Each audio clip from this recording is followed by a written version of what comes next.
Hello, welcome to Book Bar and welcome to another video. Today I'm going to be going over my January wrap-up.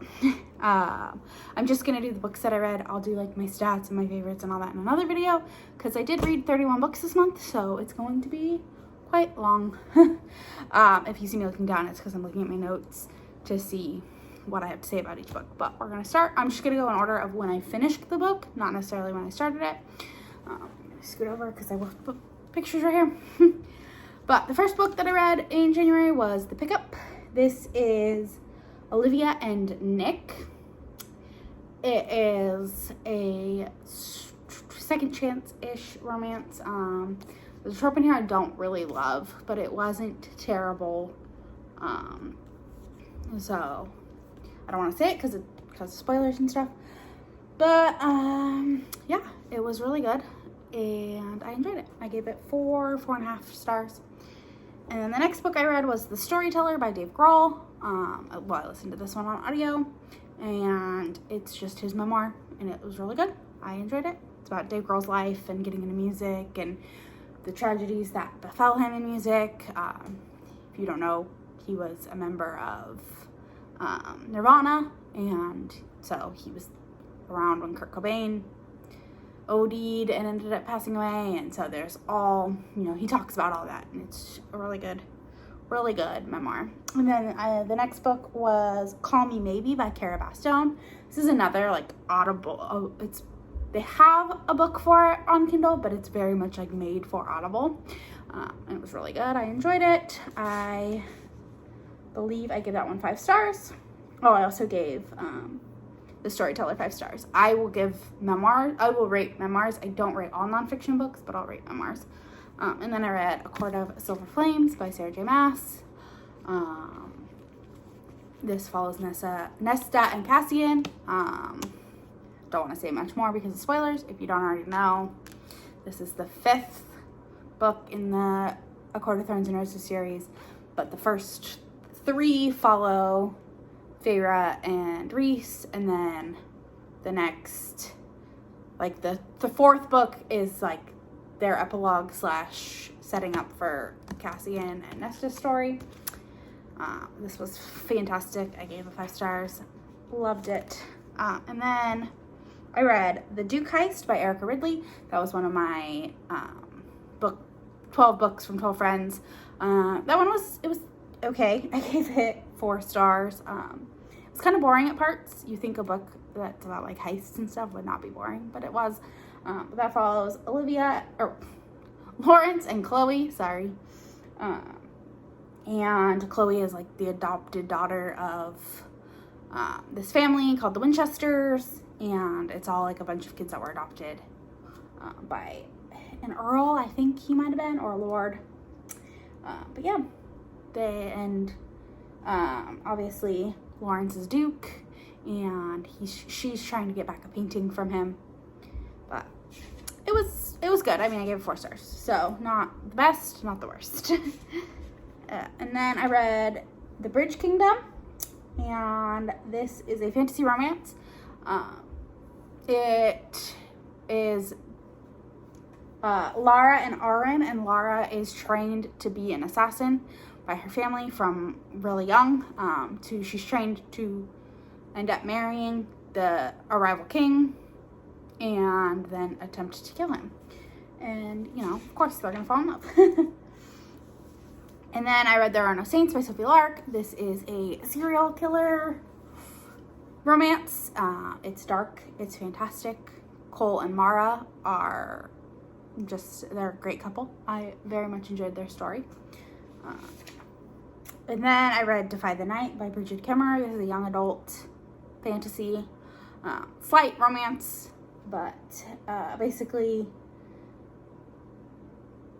it's Tessa and her best friend are doing what is considered to be illegal by helping out members of the community, by giving them medicine to help us against the disease that has spread across the lands.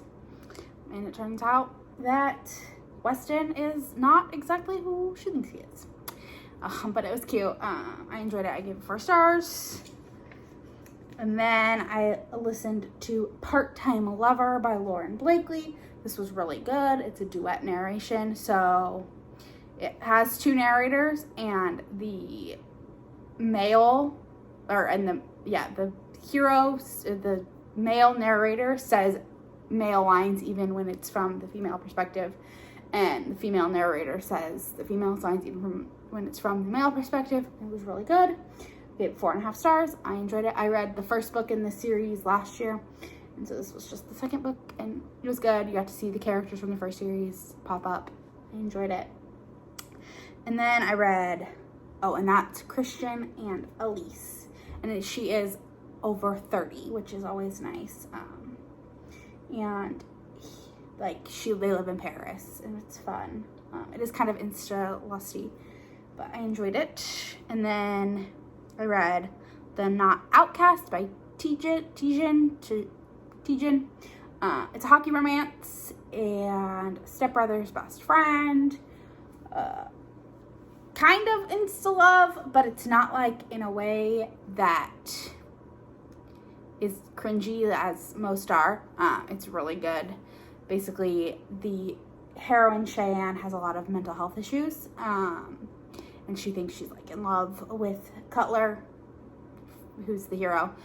She thinks she's in love with him from day one, and he's never even spoken to her. He doesn't really know who she is, but they end up meeting again 10 years later, and they do really fall in love. And then he has an insta-lust towards her, and she's like, oh, but I've always been in love with you. This book tore my heart out. I cried, I laughed, Cutler made me swoon. It was a great book. I gave 5 stars. And then I read Getting Schooled by Emma Chase. This was the first book in a series. It was cute. Second chance romance, small town, slow burn, low angst. It's Callie and Garrett, and Callie and Garrett were together in high school. They were high school sweethearts, thought they were going to get married, do all the things, but she moved away to college, and you find out why she kind of left later in the story, and they broke up when she left, but she goes home because her parents got in an accident, and she has to go take care of them, and you learn that they never really stopped having feelings for each other. Their feelings were always still there. And then I read the Soldiers Scoundrel by Cat Sebastian. This is a male-male historical romance. It's a Lord's son, I believe.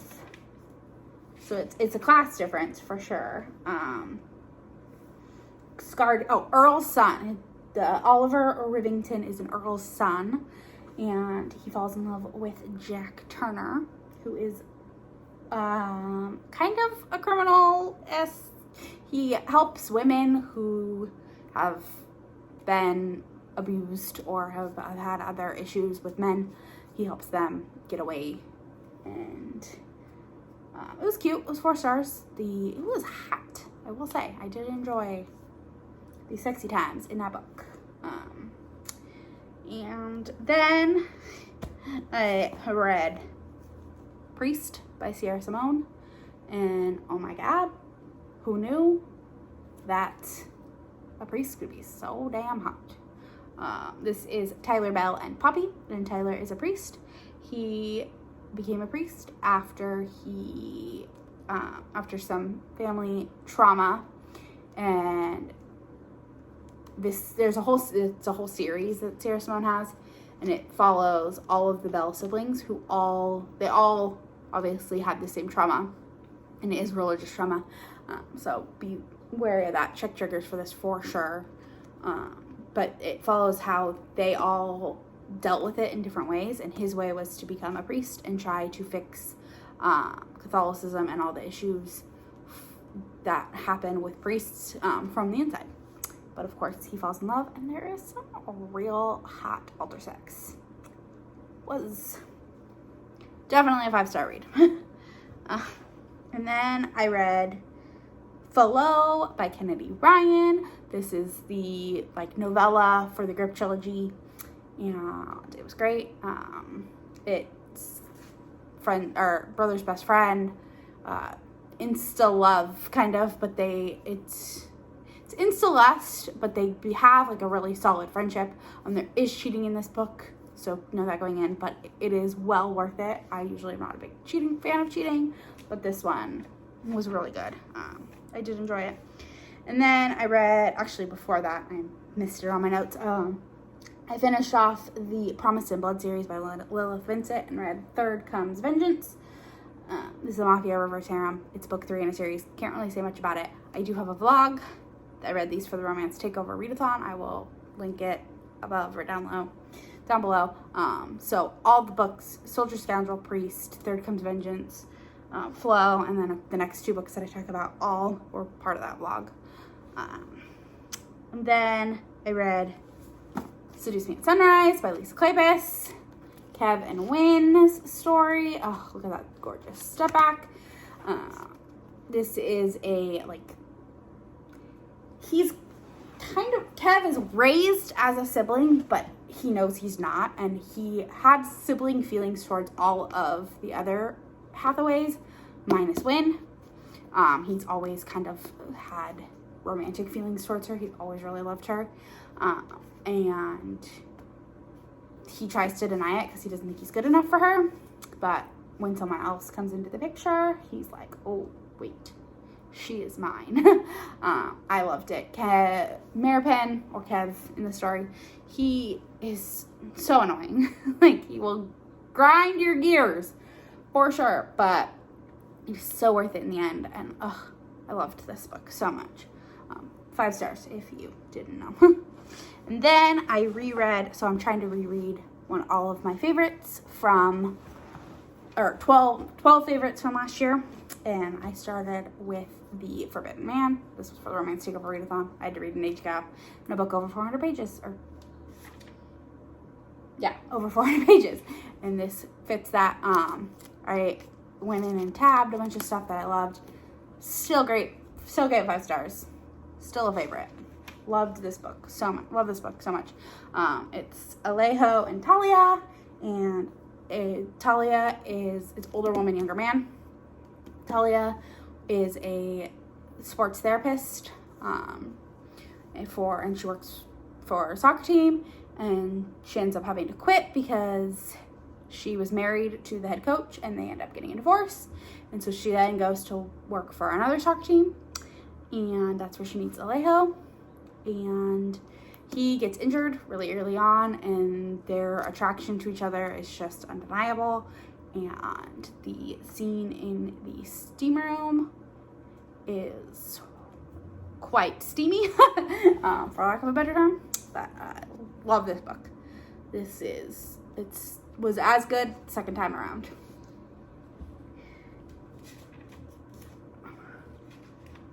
And then I read Never Date Your Brother's Best Friend. This was for the TBRPG-a-thon. So I have a vlog on that. I will below or above. And that book was it was okay. I gave 3.5 stars. It's Callie and Jagger, and Jagger is her brother's best friend. Callie's brother's best friend. And it was wild. Like, a lot of crazy things happened. His ex-girlfriend comes back and claims that she had his baby, but really it's her sister's kid who she's like trying to steal. It was wild. And then she tries to get Callie in trouble with drugs, and just like not a lot happened in the beginning, and then all of a sudden at the end it was just the pacing was way off. But yeah, it was fun to listen to. It was escapism at its finest. But yeah, 3.5 stars. Probably closer to 3. And then I read Scarred, by Emily McIntyre, which is a Lion King retelling, reimagining. It's part of her Never After series, which the first one was Hooked, the second one is Scarred. They are not connected at all. I think it's just because they're retellings or reimaginings of fairy tales. But that was Tristan and Sarah B. And hate to love, slow burn. There's some knife play. It's definitely a dark romance, but I enjoyed it. Give it 4 stars. Didn't like it as much as I liked Hooked, but it was still pretty good. It's still enjoyable. And then I read Diary for Aunties by Jessie Q. Sutanto. This is part family drama, part mystery, part romance, all fun. Loved this book. I laughed out loud at multiple times while I was reading this, and people at work were like, "Why are you laughing?" But so funny, and this follows Meddy, who goes on. She's set up on a blind date by her mom and her aunts, her 3 aunties, and she's set up on a blind date, and he gets a little too handsy, so she does something, and he accidentally dies, and they need to try. And so she takes him home, and she tells her mom, and her mom calls her aunties, and they try to figure out what to do with the body, and he ends up at a wedding with them. And so it's like part weekend at Bernie's. It's very funny, and the romance in it is pretty cute. And the second book in the series is coming out next month in March, and I'm really excited. It's 4 aunties in a wedding, so Meddy and Nathan will get their HEA, so it does have a romance in it, but it is not a romance, but it's so funny. 5 stars. Again, those were all for TPRPG-a-thon. Then I read Ravishing, the Heiress by Sherry Thomas. This was the Rick Appreciation Society book for the month. That's hosted by Jen from the Book Refuge and Crystal from Crystal's Bookish Life. I'll tag them down below. This is Fitzhugh, the Earl of Fitzhugh and Millicent, and they are married, and they're married really young. She's 16, he's 19, so they're basically children when they get married, and they decide that they're not going to consummate their marriage for 8 years. Part of this is because Fitz is actually in love with his childhood sweetheart, but he knows he can't have her. He needs to marry Millie for money to help his family and to help his lands and everything. So they're in a marriage of convenience or forced arranged marriage, have to get married. 8 years later, you find out that his childhood sweetheart, Isabel, her husband, she's now a widow, and she's back. And Fitz is like, all right, I'm ready to be with her. So Millie, you and I gotta consummate our marriage so we can try to have a baby, because I want you to have an heir. I want you to be taken care of. And he thinks that Millie's actually in love with someone from her childhood also, but really she's always been in love with him. So, so good. I enjoyed this one immensely. I gave it 4.5, 5 stars. Really liked it. And it was great. And then I read Plus One by Aletha Romig. This was a fun, cute story. Fake dating, only one bed, boss, employee, billionaire, all of the tropes, romance. And it was fun. Duncan and Kimbra. Duncan is the owner of a company, and Kimbra works in HR for that company. And she catches Duncan in a precarious position and decides that she's going to blackmail him into going to a wedding with her, because she had RSVP'd that she needed a +1. But she ended up breaking up with that boyfriend before the wedding, obviously. And so she tells Duncan, hey, you gotta go to this wedding with me, and I won't say anything to anyone about what I caught you doing in the bathroom. And he is like, okay. He has always really liked her and found her passion and fire to be amazing. So he allows himself to be blackmailed and goes with her to this wedding, and they end up falling in love and joining the Mile High Club. Well, I think he was already part of it based off what they say in the book. She joins the Mile High Club. So it was fun, sexy, definitely a good quick. It was only like 200 and something pages. It was just like when I didn't want to start a new book, I was just kind of reading it like at my own pace. Not like, I wasn't completely enthralled. Gave it 4 stars, maybe 4.5, 4.5. Most of my reads are 4.5. Then I read Finlay, Donovan is Killing It. This is a mystery. It's so fun. Basically, Finlay is not actually killing it. Her life is kind of in shambles, and she really needs to write her next novel. And she meets up with her publisher, and they're talking, and she writes romantic suspense, romantic thriller type novels. And she's talking about how the wife is going to kill the husband, and it's going to be clean and quick. And she had, her daughter had cut her hair, and so she had duct tape with hair in her bag with a towel with blood. And so this lady thinks that she is a contract killer, and slips a note into her and asks her to take care of the man for her because she thinks she'll do it quick and easy. Turns out Finlay is not, but it was really funny. I laughed out loud again, enjoyed it. 4.5 stars for that one. Not as good as Style of Her Aunties, but still really fun. And the second book, Finlay, Donovan, Knocks Him Dead, actually came out today. Well, today when I'm filming this, February 2nd. I think I'll be posting this tomorrow, but it came out this week. And then I read Grip by Kennedy Ryan. This book had me crying at 3 in the morning. This is the second book in the Grip trilogy, Grip and Bristol. It's 8 years after, I believe it's 8 years. Let me see.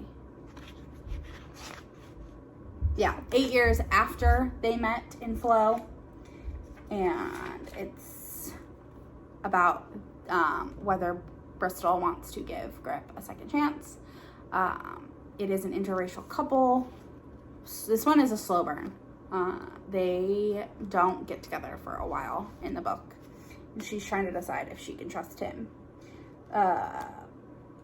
And because Grip is a rapper, and he's been with a lot of women and has a history. Obviously, when they first kind of decided to get together, he was with someone else, cheating. But yeah, this was 5 stars.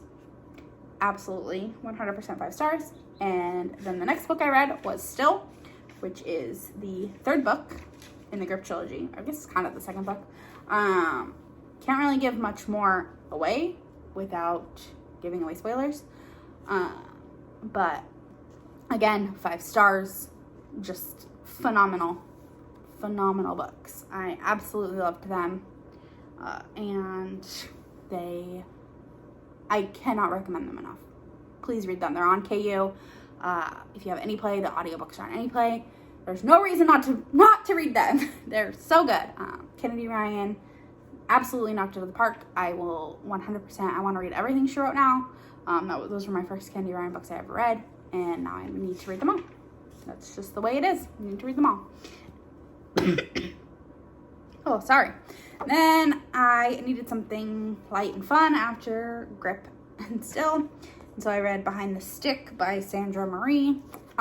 This is a no steam at all. I think they kiss once. Friends to lovers. It's like it's basically a novella. It's only like 188 pages. Lauren is a bookish heroine. She has a lot of like family trauma in her life and doesn't really trust people.